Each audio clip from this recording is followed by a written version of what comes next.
Olá, que bom compartilhar aqui com você mais um tempo de reflexão nesta série examinando as Escrituras da carta do apóstolo Paulo aos Efésios. Uma carta escrita no Novo Testamento, na prisão de Paulo, na sua prisão domiciliar. Um estudo com 6 capítulos e nós vamos dividir em partes e eu quero convidar você para tomar a sua Bíblia, um caderno, examinar conosco algumas passagens muito importantes dessa carta. Deus abençoe a sua vida, Deus nos abençoe nesse tempo de reflexão, examinando as Escrituras, Efésios, a carta do apóstolo Paulo no Novo Testamento.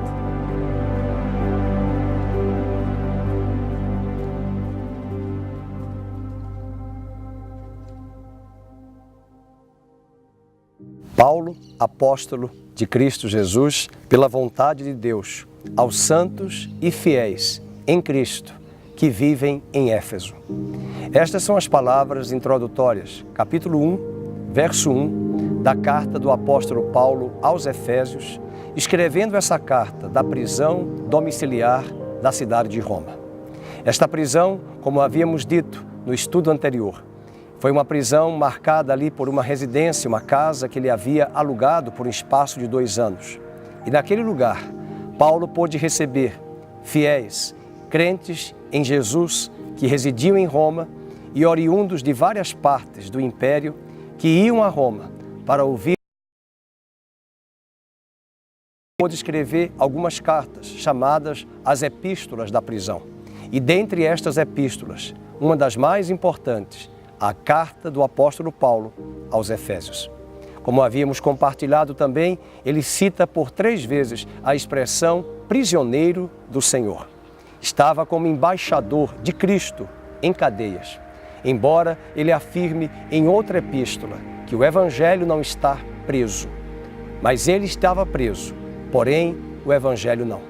E é essa liberdade que temos de compartilhar também aqui, este contexto, esta conjuntura que Paulo vai ser cercado e que vai ser todo o ambiente que vai propiciar a escrita desta carta. Foi nessa prisão domiciliar que o apóstolo pôde escrever com sua pena esta carta, direcionar possivelmente não esta carta a uma igreja local específica, embora Éfeso era uma cidade onde hoje é o país da Turquia. Nós temos as ruínas da igreja de Éfeso, da cidade de Éfeso nesta região até os dias de hoje. Entretanto, tudo leva-nos a crer que esta carta que Paulo escreve, seu objetivo era alcançar todas as igrejas de Cristo. A igreja universal, a igreja visível e invisível de Cristo Jesus. O conteúdo desta carta é muito diferente de outras cartas do próprio apóstolo. Ele escreve apontando por várias vezes a menção do corpo de Cristo. Todas as bênçãos citadas neste capítulo 1, por exemplo, ele traz o pronome oblíquo nos. Ele nos elegeu, ele nos escolheu. Ele nos tem abençoado, Ele nos resgatou, Ele nos redimiu, Ele nos alcançou, Ele nos transportou. Por esta expressão, nos, é possível de concluir que Paulo não estava falando de mim, de minha pessoa, de você unicamente ou de forma singular, mas o apóstolo Paulo estava se referindo ao corpo de Cristo. E é isso que ele cita continuamente nesta carta. Uma menção do corpo de Cristo. Capítulo 4 também nos afirma: há um só Deus, há um só corpo, há uma só fé, há um só batismo, porque todos vós fostes batizados no corpo de Cristo. Uma carta de um conteúdo direcionado à igreja, à noiva, como ele mesmo apresenta o corpo de Cristo como a noiva do Cordeiro. Compara até mesmo o casamento de um homem e de uma mulher. Esse mistério dessa união literalmente mística entre um homem e uma mulher. Ele traz o paralelo de uma grande união de Cristo e a sua noiva, o corpo de Cristo, a igreja. Nesse momento eu quero ler para você. Você pode nos acompanhar examinando também em sua Bíblia todas as bênçãos, algumas dessas bênçãos citadas no capítulo 1 da carta aos Efésios. Vejam comigo, capítulo 1, verso de número 3, o apóstolo diz: bendito Deus e Pai de nosso Senhor Jesus Cristo, o qual nos tem abençoado com toda a sorte de bênçãos espirituais em Cristo Jesus.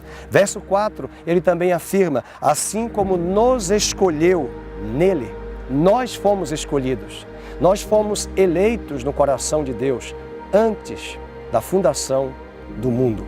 Além disso, no versículo 5, ele nos predestinou para ele, predestinar, ter um destino prévio, separado, escolhido antes. Nos escolheu, nos predestinou para a adoção de filhos por meio de Jesus Cristo. Verso 6, para o louvor da glória de sua graça, que ele mesmo, vejam só, nos concedeu gratuitamente no amado, no qual, em Cristo, nele, nós temos a redenção pelo seu sangue, a remissão dos pecados, segundo a riqueza da sua graça. Você pode observar no mesmo capítulo a mesma expressão, nos escolheu, nos elegeu, nos predestinou. E ainda ele afirma no verso 3, nos tem abençoado com toda sorte de bênçãos espirituais nas regiões celestiais em Cristo. Eu quero finalizar perguntando, você conhece a sua identidade? Quem somos nós em Cristo? Quem é você em Cristo? Por todo o Novo Testamento aparece a expressão 169 vezes, em Cristo, nele, com ele e por ele. E essa é a nossa lição que aprendemos aqui. A nossa identidade, a nossa posição, a nossa estatura em Cristo Jesus. Estude, acompanhe, examine a partir das Escrituras do Novo Testamento, da carta da prisão de Roma que Paulo escreve aos Efésios, aos cristãos que vivem em Éfeso. Quem somos? Qual é a nossa posição? Até breve, Deus abençoe a sua vida.